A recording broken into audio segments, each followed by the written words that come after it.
സമൂഹ മാധ്യമങ്ങളിൽ പലപ്പോഴും പലതരത്തിലുള്ള വാർത്തകൾ വരാറുണ്ട്, പല പോസ്റ്റുകൾ വരാറുണ്ട്, പലതരത്തിലും അത് ദുരുപയോഗം ചെയ്യപ്പെടാറുമുണ്ട്. ഇപ്പോൾ ഭീകരതയെ പ്രൊമോട്ട് ചെയ്യുന്നതിന്റെ പേരിൽ പലതവണയായി വിമർശിക്കപ്പെട്ടതാണ് ടെലഗ്രാം. ഐസിസും അൽഖായിദയും എന്തിന് ഹമാസ് പോലും ആളുകളെ ചേർക്കുകയും പ്രചാരണം നടത്തുകയും ചെയ്തത് ടെലഗ്രാമിലൂടെയാണ്. ഇതിൽ നുഴഞ്ഞു കയറിയാണ് പല ഭീകര സംഘടനകളുടെയും പദ്ധതികൾ ലോകത്തിലെ ഭീകരവിരുദ്ധ സേനകൾ തകർത്തതുപോലും. ഇന്ത്യയെ നടുക്കിയ ചെങ്കോട്ട ഭീകരാക്രമണത്തിന് പിന്നിൽ പ്രവർത്തിച്ച വൈറ്റ് കോളർ ടെറർ ഗ്രൂപ്പും ആശയവിനിമയം നടത്തിയത് ഈ ടെലഗ്രാം വഴിയാണ് എന്ന് NIA വൃത്തങ്ങളടക്കം സൂചിപ്പിക്കുന്നു. കോഡ് ഭാഷയിലുള്ള ഇവരുടെ ആശയവിനിമയം അധികൃതർ ഡീകോഡ് ചെയ്തതായിട്ടും ഇപ്പോൾ പല മാധ്യമങ്ങളും ഇപ്പോൾ റിപ്പോർട്ട് ചെയ്യുകയും ചെയ്യുന്നുണ്ട്. ഇവിടെ ഈ ഡോക്ടർമാർ ഉൾപ്പെടെ പ്രൊഫഷണലുകളെ സംഘടിപ്പിച്ചുകൊണ്ടുണ്ടാക്കുന്ന ഭീകരവാദ ശൃംഖലയായിട്ടുള്ള വൈറ്റ് കോളർ ടെറർ മോഡ്യൂൾ അഥവാ white collar terror ecosystem പ്രവർത്തിക്കുന്നത് ഈ ടെലിഗ്രാമിലെ കോഡ് ഭാഷയിലൂടെയാണ്. ഡോക്ടർമാർ പാകിസ്ഥാൻ ഭീകര സംഘടനയായിട്ടുള്ള ജെയ്ഷെ മുഹമ്മദിന്റെ ടെലിഗ്രാം നെറ്റ്വർക്കിലാണ് ഇവ കണക്റ്റഡ് ആകുന്നത് എന്നുള്ളതാണ്. ഇന്റർനെറ്റ് മുഖാന്തരമാണ് പ്രൊഫഷനുകളിലേക്ക് ഭീകരവാദ ആശയങ്ങൾ എത്തിക്കുന്നത് പോലും. തുടർന്ന് ഇവരെ പാകിസ്ഥാനിലെയും അഫ്ഗാനിസ്ഥാനിലെയും ഭീകര ശൃംഖലകളുമായിട്ട് ബന്ധിപ്പിക്കുകയാണ് ചെയ്യുന്നത്. മുസമ്മൽ ഷക്കീൽ, ഉമർ നബി, ഷഹീൻ സയ്യിദ്, അങ്ങനെ എടുത്തു പറയാൻ ഒരുപാട് പേര്, അദിൽ അഹമ്മദ്, റാത്തർ എന്നിവരുൾപ്പെടെ ഭീകരമായിട്ടുള്ള ഗ്രൂപ്പുകൾ ബിരിയാണി, ദാവത്ത് പോലുള്ള കോഡ് വാക്കുകൾ ഉപയോഗിച്ചുകൊണ്ടാണ് എൻഡ് എൻക്രിപ്ഷൻ ഉള്ള ടെലഗ്രാം ആപ്പ് വഴി ആശയവിനിമയം നടത്തുന്നത്. ബിരിയാണി എന്ന് പറഞ്ഞാൽ എന്താണെന്ന് അറിയാമോ? സ്ഫോടക വസ്തുക്കൾ. ദാവത്ത് എന്നാൽ ഒരു പ്രത്യേക സംഭവം എന്ന്. ഇങ്ങനെയാണ് ഉദ്യോഗസ്ഥർ ഇതിനെക്കുറിച്ച് കണ്ടുപിടിച്ചതിന് ശേഷം പറയുന്നത്. അപ്പോൾ സ്ഫോടക വസ്തുക്കൾ തയ്യാറാക്കിയ ശേഷം അവർ ടെലഗ്രാമിൽ ബിരിയാണി തയ്യാറായി എന്ന് പറയും. ദാവത്തിനായി തയ്യാറാകൂ എന്ന സന്ദേശം പങ്കുവയ്ക്കും. അതായത് ഒരു പ്രത്യേക സംഭവം നടക്കുന്നതിന് വേണ്ടിയിട്ടുള്ള സ്ഫോടക വസ്തുക്കൾ റെഡിയാണ്, നിങ്ങളത് റെഡിയാക്കൂ, ശരിയാക്കൂ, അതിനുവേണ്ടി തയ്യാറാകൂ എന്നതാണ്. അപ്പോൾ ഇത്തരത്തിലുള്ള സന്ദേശങ്ങൾ കൈമാറുന്നത് ടെലഗ്രാമിലൂടെയാണ്. ഇതുപോലെ തോക്കിനും ബോംബിനും സ്ഫോടനങ്ങൾക്കും എല്ലാം കോഡ് ഭാഷകളുണ്ട്. പുറമേ നിന്ന് നോക്കുമ്പോൾ സുഹൃത്തുക്കൾ തമ്മിലുള്ള ആശയവിനിമയം എന്നാണ് ഇതിന് തോന്നുക. പക്ഷെ കോഡ് ചെയ്ത് എടുക്കുമ്പോഴാണ് ഇതിൽ ഞെട്ടലുണ്ടാകുന്നത്. ഗുജറാത്തിൽ നിന്ന് പിടികൂടിയ ഡോക്ടർ ഉൾപ്പെടെയുള്ള ഭീകരർ പൊതുജല സ്രോതസ്സുകളിലും ക്ഷേത്രങ്ങളിലെ പ്രസാദങ്ങളിലും വിഷം കലർത്താൻ പദ്ധതിയിട്ടിരുന്നതായിട്ടാണ് രഹസ്യാന്വേഷണ വിഭാഗം പറയുന്നത് പോലും.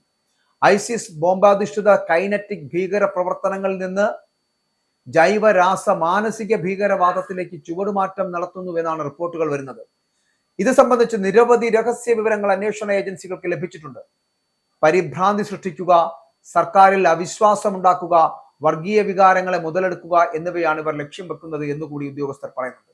അപ്പോൾ ഈ മാനസിക ഭീകരവാദത്തിന്റെ കൂടി ഭാഗമായിരിക്കാം ഇന്ത്യൻ തലസ്ഥാന ആക്രമണം. ഭീകരതയിലേക്ക് കൃത്യമായ ജിഹാദി നെറ്റ്വർക്കിലൂടെയാണ് പ്രവേശനം കിട്ടുന്നത് പോലും. കോളേജിൽ പഠിക്കുമ്പോൾ തന്നെ ഇത്തരത്തിലുള്ള താല്പര്യങ്ങൾ ഉള്ളവരെ നോട്ടമിട്ടുകൊണ്ട് ആ സൗഹൃദത്തെ ഉപയോഗപ്പെടുത്തിക്കൊണ്ട് വലയിലാക്കുന്ന ഒരു രീതിയാണ് അതിനകത്ത് ഓപ്പറേറ്റ് ചെയ്യപ്പെടുന്നത്. ഓപ്പറേഷൻ സിന്ദൂറിന് പ്രതികാരം ചെയ്യുകയാണ് മുഖ്യ ആവശ്യമെന്ന് പറയപ്പെടുന്നത്. പാകിസ്ഥാനിൽ നിന്ന് ഡ്രോൺ വഴിയാണ് ഈ ആയുധങ്ങളും മാരകമായിട്ടുള്ള വിഷവസ്തുക്കളും എത്തിച്ചത് എന്നാണ് NIA കരുതുന്നത്. അപ്പോൾ ഈ സംഭവത്തിൽ ഹൈദരാബാദ് സ്വദേശിയായിട്ടുള്ള ഡോക്ടർ അറസ്റ്റിലായിരുന്നു. ഗുജറാത്ത് ഭീകരവിരുദ്ധ സേനയുടെ പിടിയിലായിട്ടുള്ള അഹമ്മദ് മൊഹിയുദ്ദീൻ സെയ്ദ് ഇസ്ലാമിക് സ്റ്റേറ്റ് ഭീകരവാദിയാണെന്ന് പോലീസ് തന്നെ വ്യക്തമാക്കുന്നുണ്ട്. ഇയാളുടെ കയ്യിൽ നിന്നും 4 കിലോയോളം റിസൺ എന്ന ഭീകര ജൈവായുധം പിടിച്ചെടുത്തു. അന്താരാഷ്ട്ര രാസ ജൈവ ആയുധ പട്ടികയിൽ ഉൾപ്പെടുത്തിയിട്ടുള്ള വിഷവസ്തുവാണ് റിസിൻ. ചൈനയിൽ നിന്നാണ് ഇയാൾ മെഡിക്കൽ ബിരുദം നേടിയത് പോലും. റിസിൻ ലോകത്തിലെ ഏറ്റവും അപകടകരമായിട്ടുള്ള വിഷങ്ങളിൽ ഒന്നാണ് എന്ന് പറയപ്പെടുന്നു. ഡോക്ടർ അഹമ്മദ് മൊഹിയുദ്ദീൻ തന്റെ മെഡിക്കൽ അറിവ് ഉപയോഗിച്ച് ഏറെ നാളായി റിസിൻ ശേഖരിക്കുകയാണ്. ഇയാൾ ടെലഗ്രാം വഴി ഈ പറയുന്ന ISIS ഭീകര സംഘടനയിലെ ഹാൻഡിൽമാരുമായിട്ട് ബന്ധത്തിലാകുന്നു. പാകിസ്ഥാനിൽ നിന്നുള്ള ഹാൻഡിൽമാർ ഡ്രോൺ വഴി അവർക്കായിട്ട് അഫ്ഗാൻ സ്വദേശിയായിട്ടുള്ള അബു ഖദീജയാണ് ജൈവായുധം ഡ്രോൺ വഴി എത്തിക്കുവാൻ ഇവരെ സഹായിച്ചത്. ഇയാൾക്ക് ഇസ്ലാമിക് സ്റ്റേറ്റ് ഖൊറാസൻ പ്രവേശിയുമായിട്ട് ബന്ധമുണ്ട് എന്ന് കരുതപ്പെടുന്നുണ്ട്. ഭീകര ഗ്രൂപ്പിന്റെ മുഖ്യ സൂത്രധാരൻ ജമ്മു കാശ്മീരിലെ ഷോപ്പിയാൻ സ്വദേശിയായിട്ടുള്ള ഇമാം ഇർഫാൻ അഹമ്മദ് ആണ് എന്ന് തിരിച്ചറിയുകയും ചെയ്തിട്ടുണ്ട്. അയാളാണ് ഡോക്ടർമാരെ ഭീകര പ്രവർത്തനത്തിലേക്ക് നയിച്ചിരിക്കുന്നത്. 2020 തന്റെ കുഞ്ഞിന് ചികിത്സ തേടി ശ്രീനഗറിലെ ഒരു ആശുപത്രിയിൽ എത്തിയപ്പോഴാണ് ചാന്ദിനി ചൗക്കിൽ സ്ഫോടനം നടത്തിയ ഉമർ നബിയെ അഹമ്മദ് കണ്ടുമുട്ടുന്നത്. ഇരുവരും ഫോൺ നമ്പറുകൾ കൈമാറുന്നു. തുടർന്ന് മകന്റെ ചികിത്സയ്ക്കായിട്ട് നബിയെ അഹമ്മദ് സ്ഥിരമായി സന്ദർശിക്കുന്നു. അഹമ്മദിൽ നിന്ന് ആശയങ്ങൾ ഉൾക്കൊണ്ട നബിയെ സംശയം ഉളവാക്കാത്ത വിധം വൈറ്റ് കോളർ ഭീകര ഗ്രൂപ്പ് രൂപീകരിക്കുവാൻ നിയോഗിക്കുന്നു. നബി മറ്റു ഡോക്ടർമാരിൽ സാധ്യത കണ്ട് അവരെ അഹമ്മദിന് പരിചയപ്പെടുത്തി കൊടുക്കുന്നു.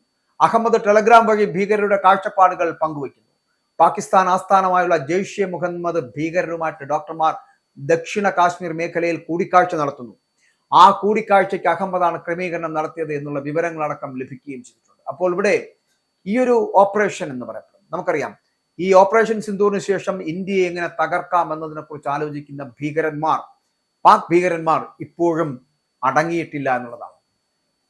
തലസ്ഥാന ഹൃദയത്തെ ബോംബുകൾ കൊണ്ട് പൊട്ടിച്ചിതറിപ്പിക്കാൻ ശ്രമിച്ചപ്പോൾ അവർ സ്വപ്നം കണ്ടത് ചിലതുണ്ടായിരുന്നു, പക്ഷെ അത് നടക്കാതെ പോയി. 9 പേരിൽ ആ മരണം ഒടുങ്ങിയെങ്കിൽ കൂടിയും ഒരല്പം വൈകിയിരുന്നുവെങ്കിൽ, ചാന്ദിനി ചൗക്കിലാണത് പൊട്ടിയിരുന്നുവെങ്കിൽ വലിയ ഭീകരമായിട്ടുള്ള ദാരുണമായിട്ടുള്ള സംഭവം ഉണ്ടായതിനെ, മരണസംഖ്യ വളരെ കൂടിയത്. അപ്പോൾ ഇതിൽ നിന്ന് നമ്മൾ മനസ്സിലാക്കേണ്ടത് ചില സാമൂഹ്യ മാധ്യമങ്ങളെ ദുരുപയോഗം ചെയ്യപ്പെടുന്നത് ഇത്തരത്തിലുള്ള ഭീകരവാദികളാണ്. ആ ഭീകരവാദികൾ വളരെ കൃത്യമായിട്ട് ടാർഗറ്റ് ചെയ്യപ്പെടുന്നത് ഇന്ത്യയാണ്. ഇന്ത്യയെ തകർത്ത് തരിപ്പണമാക്കുക എന്ന ലക്ഷ്യത്തോടു കൂടി തന്നെയുള്ള യാത്ര, അതിന് ചുക്കാൻ പിടിക്കുന്നത് പാകിസ്ഥാൻ.